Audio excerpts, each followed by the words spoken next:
साथियों, आप सभी का इस प्लेटफॉर्म पर स्वागत है। यहाँ पर हम लोग विजन आईएएस के द्वारा जो पीटी 365 नामक पत्रिका निकाली जाती है सब्जेक्ट वाइज, उसके तहत हम लोग यहाँ पर राज्य व्यवस्था अर्थात पॉलिटी के बारे में यहाँ पर हम लोग इस वीडियो में देखेंगे। और इस वीडियो में हम लोग जो चर्चा करेंगे वो इसके तहत जो संविधान से जुड़े मुद्दे दिए गए हैं, जिसके तहत 6 टॉपिक को लिया गया है, उन 6 टॉपिक को हम लोग इस वीडियो में देखेंगे। तो इसको प्रारंभ करते हैं और देखते हैं इन 6 टॉपिकों के बारे में कि क्या क्या है। तो चलिए प्रारंभ करते हैं संविधान से जुड़े मुद्दे इशू रिलेटेड टू कॉन्स्टिट्यूशन में। इसमें सबसे पहला मुद्दा है मूल संरचना अर्थात बेसिक स्ट्रक्चर के बारे में। तो यह चर्चा में क्यों आया, सबसे पहले इसको देख लेना चाहिए। तो यह सुर्खियों में इसलिए आया कि हाल ही में केशवानंद भारती, श्री पद्मोलू और अन्य बनाम केरल राज्य वाद के मुख्य याचिकाकर्ता जो केशवानंद भारती जी थे, उनका निधन हो गया। इस वजह से यह जो है केस भी चर्चा में आया। तो अब सबसे पहले केशवानंद भारती वाद के बारे में देख लेते हैं। तो केशवानंद भारती वाद में निर्णय सुनाते हुए उच्चतम न्यायालय ने संविधान की मूल संरचना या मूल ढांचे या इंग्लिश में कहें बेसिक स्ट्रक्चर को रेखांकित किया था। यह वाद केरल भूमि सुधार अधिनियम 1963 के तहत सरकार द्वारा केशवानंद की भूमि के अनिवार्य अधिग्रहण को चुनौती देने वाली केरल सरकार के विरुद्ध दायर एक याचिका से संबंधित था। इस याचिका में राज्य सरकार पर भारतीय संविधान के अनुच्छेद 25, 26 और 31 में जो मूल अधिकार दिए गए हैं, फंडामेंटल राइट्स दिए गए हैं, उसके अतिक्रमण का आरोप लगाया गया था। अब इसको आप एक बार बेयर एक्ट में देख लीजिए 25, 26, 31 में क्या है। जैसे कि 25 में है अंतःकरण की और धर्म के अबाध रूप से मानने, आचरण और प्रचार करने की स्वतंत्रता। वहीं 26 में धार्मिक कार्यों के प्रबंध की स्वतंत्रता है और 31 में संपत्ति का अनिवार्य अर्जन के संबंध में अधिकार दिया गया था। इसी में आगे है, इस मामले की सुनवाई जो है वो 13 न्यायाधीशों की पीठ या 13 न्यायाधीशों की बेंच के द्वारा की गई थी और यह उच्चतम न्यायालय की उस समय गठित सबसे बड़ी पीठ थी। सुनवाई की प्रक्रिया आरंभ होने के पश्चात निम्नलिखित मुद्दों को संबोधित करने के लिए इस वाद के दायरे का विस्तार किया गया। इसमें किन किन पहले के मामलों को शामिल किया गया, उसमें गोलकनाथ वाद जो कि 1967 का था, उसकी व्याख्या की गई। अनुच्छेद 368 जिसमें संविधान में संशोधन करने की संसद की शक्ति की बात की गई है, उसकी व्याख्या की गई। 24वें संविधान संशोधन अधिनियम, 25वें संविधान संशोधन अधिनियम की धारा 2 तथा 3 तथा 29वें संविधान संशोधन अधिनियम की वैधता की भी व्याख्या की गई। केशवानंद भारती वाद के जो निष्कर्ष थे उसकी यदि चर्चा करें तो 24वें संशोधन की वैधता को बरकरार रखा गया। अर्थात उच्चतम न्यायालय ने निर्णय दिया कि संसद को संविधान के किसी भी या सभी प्रावधानों जिसमें मूल अधिकार भी शामिल हैं में संशोधन करने की शक्ति प्राप्त है, परंतु इसके साथ शर्त जोड़ी गई, बशर्ते संशोधन द्वारा संविधान की अनिवार्य विशेषताओं या मूलभूत सिद्धांतों या मूल ढांचे या संरचना में परिवर्तन, उनकी क्षति या लोप नहीं होना चाहिए। इसे मूल ढांचे के सिद्धांत बेसिक स्ट्रक्चर डॉक्ट्रिन के रूप में जाना जाता है।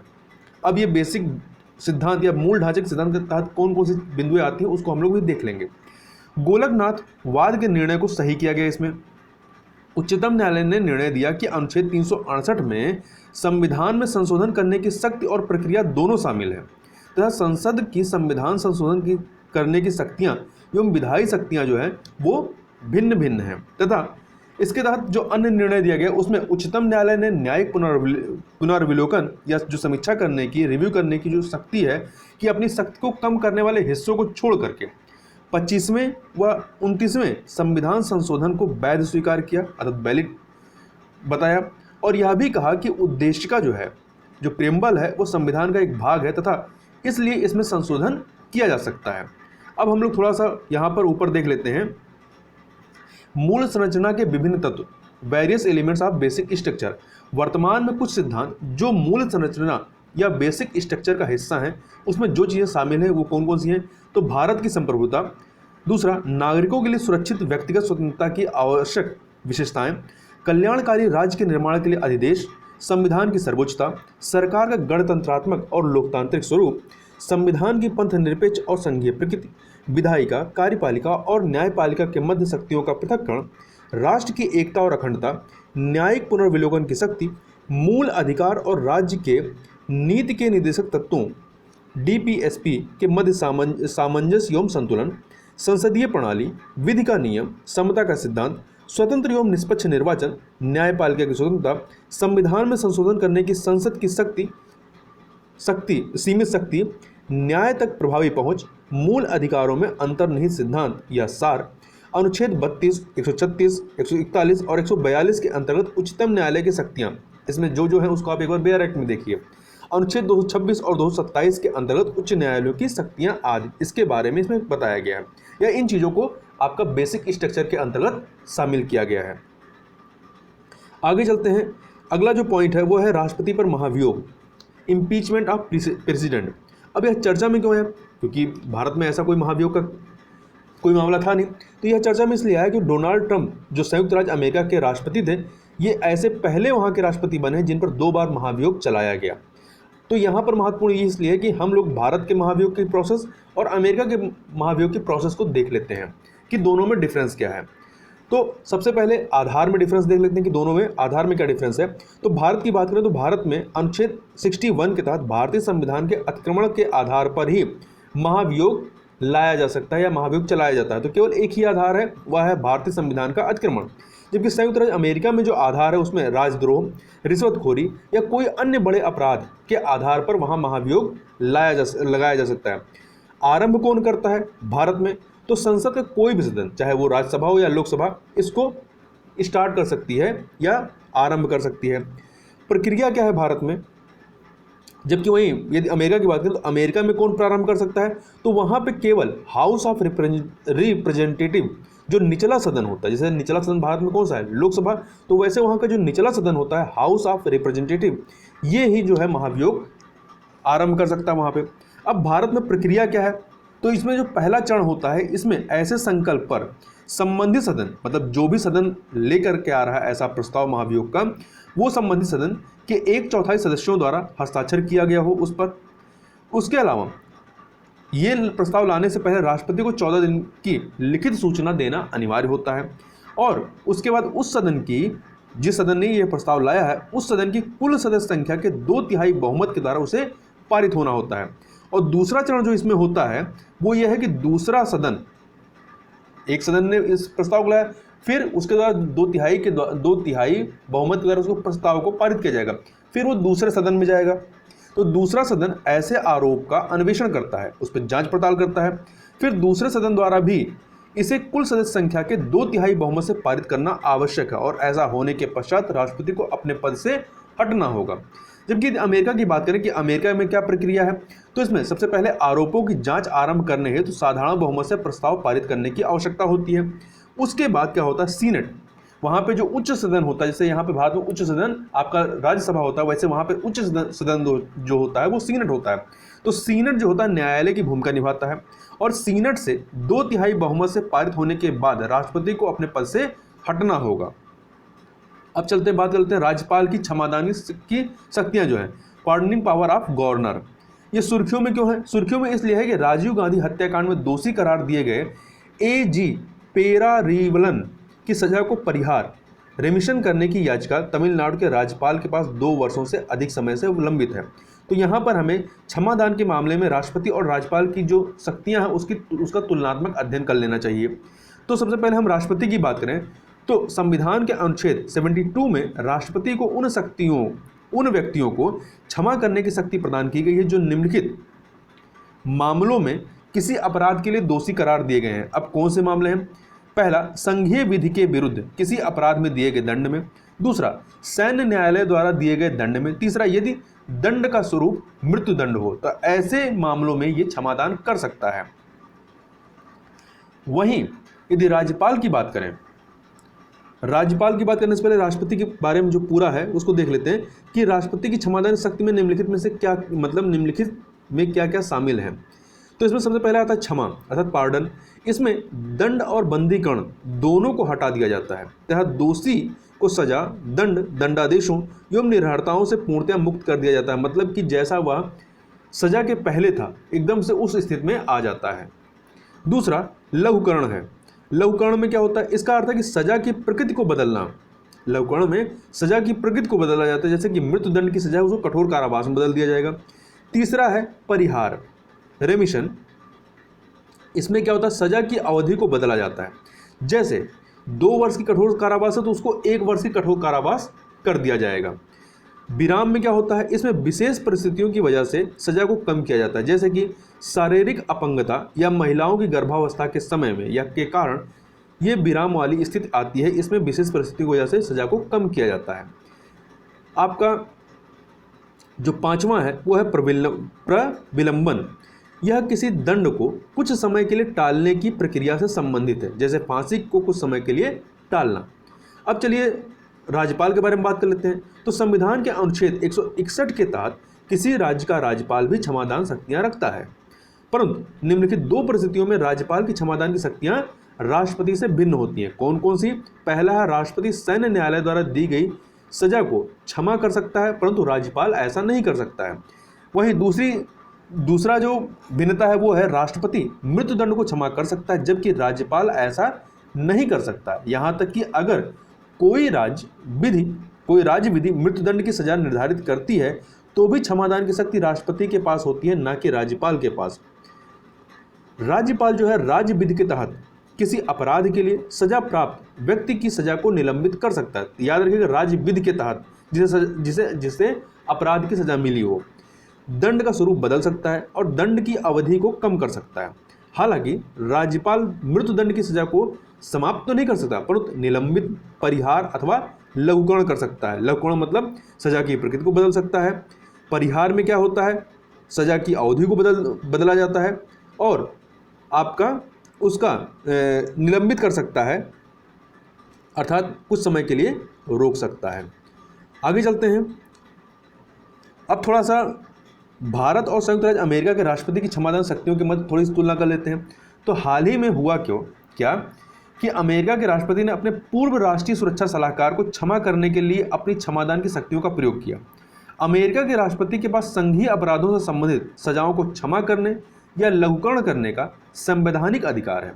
यह असीमित शक्ति है और इसे प्रतिबंधित नहीं किया जा सकता है, जबकि भारत के राष्ट्रपति को मंत्रिमंडल की सलाह पर काम करना होता है अनुच्छेद 72 के तहत, और राष्ट्रपति के पास क्षमा, प्रविलंबन, विराम या परिहार करने का अधिकार है। अब अगला है अन्य पिछड़े वर्गों का उपवर्गीकरण, subcategorization of other backward classes. तो सुर्खियों में यह इसलिए है कि हाल ही में केंद्रीय मंत्रिमंडल ने अन्य पिछड़े वर्गों ओबीसी के उपवर्गीकरण के मुद्दों की जांच के लिए गठित आयोग के कार्यकाल विस्तार को स्वीकृति प्रदान कर दी है। अब इससे संबंधित जो तथ्य उनको देख लेते हैं। वर्ष 2017 में ओबीसी के उपवर्गीकरण की जांच के लिए न्यायाधीश जी रोहड़ी, जो कि सेवानिवृत्त हैं, इनकी अध्यक्षता में एक आयोग का गठन किया गया था। इसे भारतीय संविधान के अनुच्छेद 340 के तहत गठित किया गया था। अनुच्छेद 340 राष्ट्रपति को पिछड़े वर्गों की स्थितियों की जांच के लिए एक आयोग गठित करने का अधिकार प्रदान करता है। इसकी जो पृष्ठभूमि रही है थोड़ा सा देखते हैं। मंडल आयोग से वर्ष 1990 में तत्कालीन केंद्र सरकार द्वारा यह घोषणा किया गया था कि ओबीसी को केंद्र सरकार की सेवाओं और सार्वजनिक क्षेत्र की इकाइयों से संबद्ध नौकरियों में 27% आरक्षण संविधान के अनुच्छेद 16(4) के तहत दिया जाएगा। ठीक है, यह निर्णय मंडल आयोग की रिपोर्ट, जो कि वर्ष 1980 में आती है, पर आधारित है, जिसे वर्ष 79 में गठित किया गया था। इसकी अध्यक्षता बीपी मंडल द्वारा की गई थी। मंडल आयोग को जातिगत भेदभाव के निवारणार्थ सामाजिक या शैक्षणिक रूप से पिछड़े वर्गों की पहचान करनी थी। केंद्र सरकार के संस्थानों में ओबीसी के लिए आरक्षण हित अनुशंसा वर्ष 1992 में लागू की गई थी, जबकि शिक्षा में आरक्षण वर्ष 2006 में लागू हुआ था।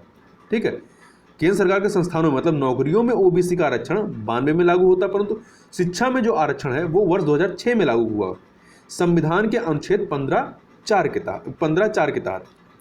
यह सुनिश्चित करने के लिए कि मंडल आयोग की अनुशंसाओं का लाभ सबसे पिछड़े समुदायों को प्राप्त हो, उच्चतम न्यायालय ने इंदिरा साहनी निर्णय वर्ष 1992 के द्वारा क्रीमी लेयर मानदंड को लागू किया था। इसके तहत 8 लाख रुपए या उससे अधिक की वार्षिक आय वाले एक परिवार को ओबीसी के मध्य क्रीमी लेयर के रूप में वर्गीकृत किया जाता है और इसलिए वह आरक्षण के लिए पात्र नहीं है। तो देखिए, ये जो आपका इंदिरा साहनी जो केस था, इसमें जो निर्णय दिया गया, तो न्यायालय द्वारा इंदिरा साहनी वाद में आरक्षण जो निर्धारित शर्तें की गई वो क्या क्या थी? सामाजिक और शैक्षणिक रूप से पिछड़े वर्ग को आरक्षण, ऊर्ध्वाधर आरक्षण पर 50% की ऊपरी सीमा लगाई गई, पिछड़ी जातियों में से क्रीमी लेयर की पहचान कर उन्हें इसके लाभ से अनिवार्यता वंचित किया जाना चाहिए, और पदोन्नति में कोई आरक्षण नहीं होना चाहिए। ये इनके द्वारा जो आरक्षण है, जो शर्तें निर्धारित की गई वो ये थी। अब आगे चलते हैं कि उपवर्गीकरण का विचार कब से आता है। तो देखिए वर्ष 1955 में 1955 में कि प्रथम पिछड़ा वर्ग आयोग की रिपोर्ट ने ओबीसी को पिछड़े और अत्यंत पिछड़े समुदायों में उपवर्गीकृत करने का प्रस्ताव प्रस्तुत किया था। वर्ष 1979 में मंडल आयोग की रिपोर्ट में एक सदस्य LR नाइक ने एक असहमत नोट द्वारा मध्यवर्ती और दमित पिछड़े वर्गों के में उपवर्गीकरण का प्रस्ताव प्रस्तुत किया था तथा वर्ष 2015 में राष्ट्रीय पिछड़ा वर्ग आयोग NCBC ने प्रस्ताव किया था कि ओबीसी को निम्नलिखित 3 श्रेणियों में विभाजित किया जाना चाहिए या किया जाएगा। कौन कौन से? पहला है अत्यंत पिछड़ा वर्ग, समूह A एक्सट्रीमली बैकवर्ड क्लासेस। इसमें उन समुदायों को शामिल किया जाना चाहिए जो ओबीसी के भीतर भी सामाजिक, शैक्षणिक और आर्थिक पिछड़ेपन का सामना कर रहे हैं। इन समुदायों में आदिम जनजातियां, घुमंतु और अर्धघुमंतु जनजातियां भी सम्मिलित हैं जो अपने पारंपरिक व्यवसायों में संलग्न हैं। दूसरा वर्ग था अधिक पिछड़ा वर्ग समूह B मोर बैकवर्ड क्लासेस। इसके अंतर्गत वह व्यवसायिक समूह शामिल होंगे जो अपने पारंपरिक व्यवसायों को जारी रखे हुए हैं। पिछड़ा वर्ग समूह C बैकवर्ड क्लास, इसमें तुलनात्मक रूप से अधिक समर्थ वर्ग शामिल होंगे। जो NCBC अर्थात राष्ट्रीय पिछड़ा वर्ग आयोग है, इसके अनुसार 11 राज्यों, कौन कौन से? आंध्र प्रदेश, तेलंगाना, पुडुचेरी, कर्नाटक, हरियाणा, झारखंड, पश्चिम बंगाल, बिहार, महाराष्ट्र, राजस्थान और तमिलनाडु ने राज्य सरकार के स्वामित्व वाले संस्थानों में आरक्षण के लिए ओबीसी का उपवर्गीकरण किया हुआ है। अब बात कर लेते हैं राष्ट्रीय पिछड़ा वर्ग आयोग के बारे में। यहाँ ध्यान रखिएगा, इन 11 में यूपी, उत्तर प्रदेश शामिल नहीं है।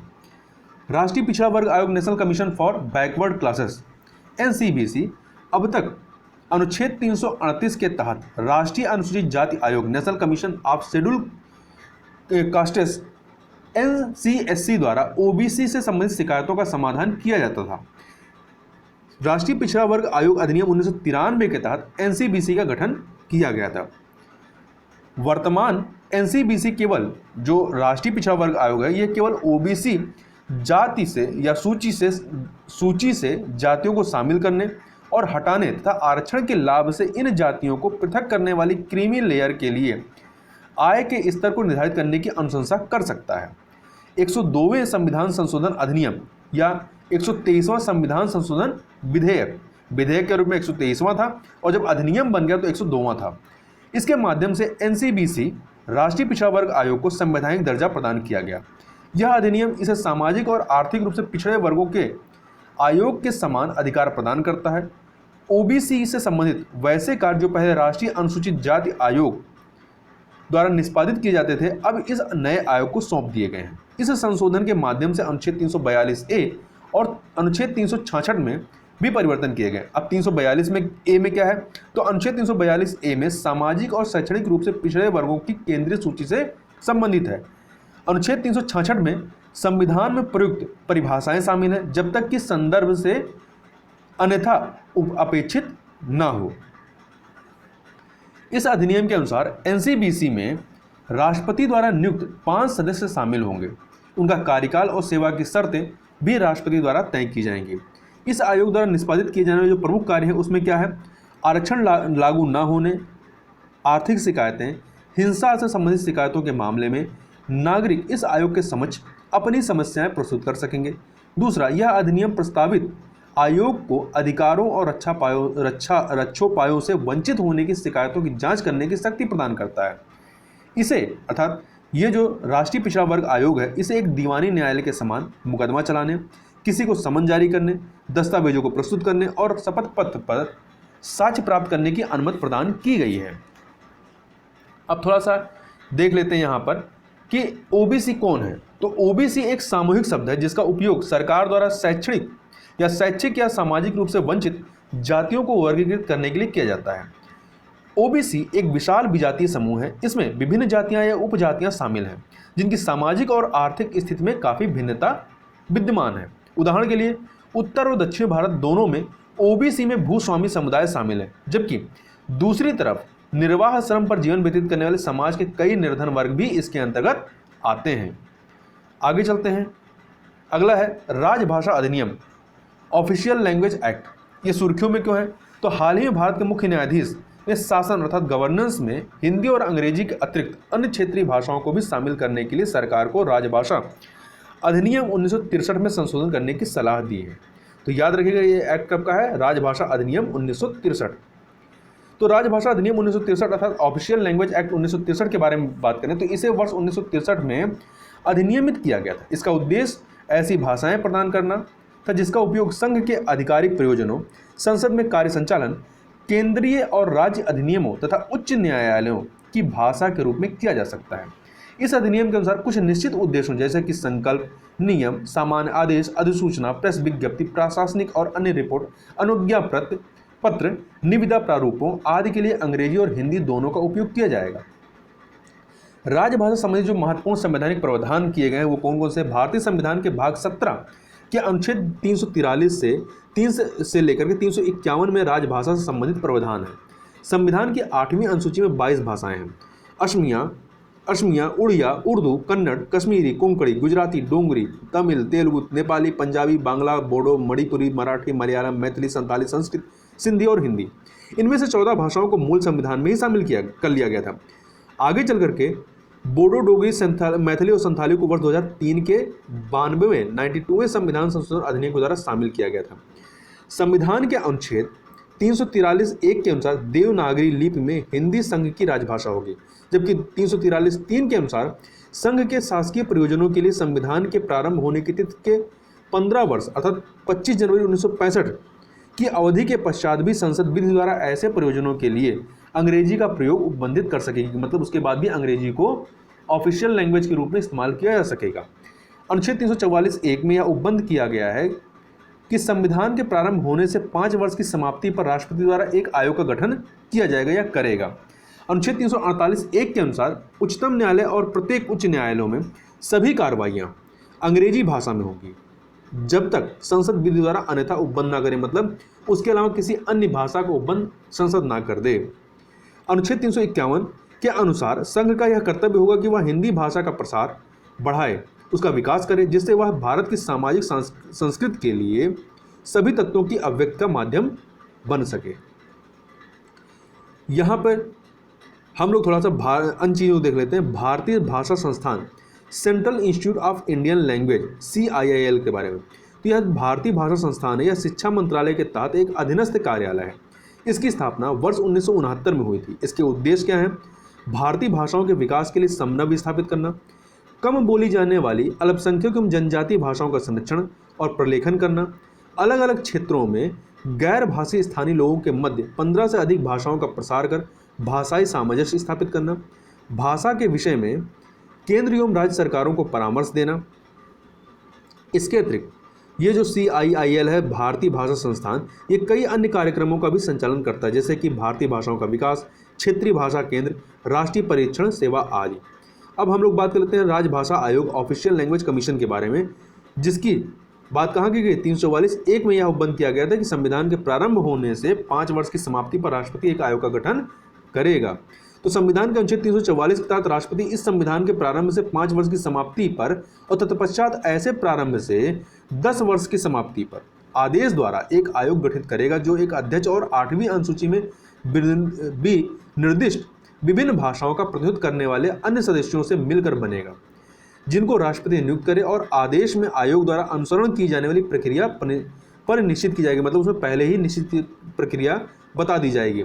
आयोग का यह कर्तव्य होगा कि वह राष्ट्रपति को संघ के शासकीय प्रयोजनों के लिए हिंदी भाषा के आधिकारिक प्रयोग, संघ के सभी या किन्हीं शासकीय प्रयोजनों के लिए अंग्रेजी भाषा के प्रयोगों पर निर्बंधन हो, अनुच्छेद 348 में उल्लिखित सभी या किन्हीं प्रयोजनों के लिए प्रयोग की जाने वाली भाषा, संघ के किसी एक या अधिक निर्दिष्ट प्रयोजनों के लिए प्रयोग किए जाने वाले अंकों के रूप में संघ की राजभाषा तथा संघ और किसी राज्य के बीच या एक राज्य और दूसरे राज्य के बीच पत्रादि की भाषा और उनके प्रयोग के संबंध में राष्ट्रपति द्वारा आयोग को निर्देशित किए गए किसी अन्य विषय के बारे में सिफारिश करे। यह भी इसमें उल्लेख किया गया कि एक समिति गठित की जाएगी जो 30 सदस्यों से मिलकर बनेगी, जिनमें से 20 लोकसभा के सदस्य होंगे और 10 राज्यसभा के सदस्य होंगे। जो क्रमशः लोकसभा के सदस्य होंगे वो लोकसभा के सदस्यों द्वारा, और जो राज्यसभा के 10 सदस्य होंगे वो राज्यसभा के सदस्यों द्वारा अनुपातिक प्रतिनिधित्व पद्धति के अनुसार एकल संक्रमणीय मत द्वारा निर्वाचित होंगे। समिति का यह कर्तव्य होगा कि वह आयोग की सिफारिशों की परीक्षा करे और राष्ट्रपति को उन पर अपनी राय के बारे में प्रतिवेदन दे। इसके अलावा कुछ अन्य जो महत्वपूर्ण सुर्खियां रही उनको देख लेते हैं। विरोध प्रदर्शन का अधिकार, राइट टू प्रोटेस्ट। उच्चतम न्यायालय ने नागरिकता संशोधन अधिनियम सिटीजनशिप अमेंडमेंट एक्ट सीएए के विरुद्ध हुए विरोध प्रदर्शनों को लेकर दिल्ली के शाहीन बाग में सड़क अवरुद्ध करने के खिलाफ दायर एक याचिका की सुनवाई के दौरान विरोध प्रदर्शन के अधिकार बनाम आवाजाही के अधिकार, right to protest versus right to mobility के संबंध में निर्णय दिया है। इसके अतिरिक्त एक अन्य मामले में उच्चतम न्यायालय ने कहा कि किसानों को अपने सर्वथा उचित एब्सोल्यूट परफेक्ट विरोध प्रदर्शन को तब तक जारी रखने का संवैधानिक अधिकार प्राप्त है जब तक कि उन्हें प्रतीत होता है कि वे तीन विवादास्पद कृषि कानूनों को लेकर सहमत नहीं है। हालांकि न्यायालय ने यह भी कहा कि विरोध प्रदर्शन के हिंसा में परिवर्तित होने की स्थिति में यह अधिकार प्राप्त नहीं होगा। देखिए, जो ये आपको अधिकार दिए गए हैं वो आर्टिकल 19 के तहत दिए गए हैं। इसमें जो सब आर्टिकल 19(1) का ए है वो क्या कहता है, freedom of speech and expression की बात करता है, अव्यक्त स्वतंत्रता। इसमें राइट टू डिमोन्स्ट्रेशन और पिकेटिंग है, मतलब विरोध प्रदर्शन का आयोजन का अधिकार दिया गया है। नो राइट टू स्ट्राइक, इसमें हड़ताल का अधिकार नहीं है, ठीक है। और वहीं 19(1)(b) में जो है वो right to assembly peacefully without arms, बिना हथियारों के एकत्र होने का अधिकार दिया गया है।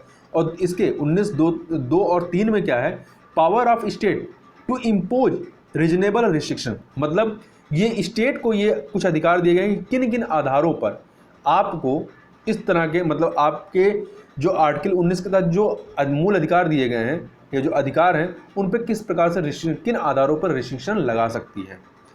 आगे बात कर लेते हैं हेट स्पीच के बारे में। तो अमीश देवगन बनाम भारत संघवाद में उच्चतम न्यायालय ने निर्दिष्ट किया कि वाक, घृणा वाक या हेट स्पीच वस्तुतः बहुलता अर्थात प्लुरलिज्म के प्रति प्रतिबद्ध एक राज्य व्यवस्था में समता के अधिकार, राइट टू इक्वलिटी को हानि पहुंचाती है।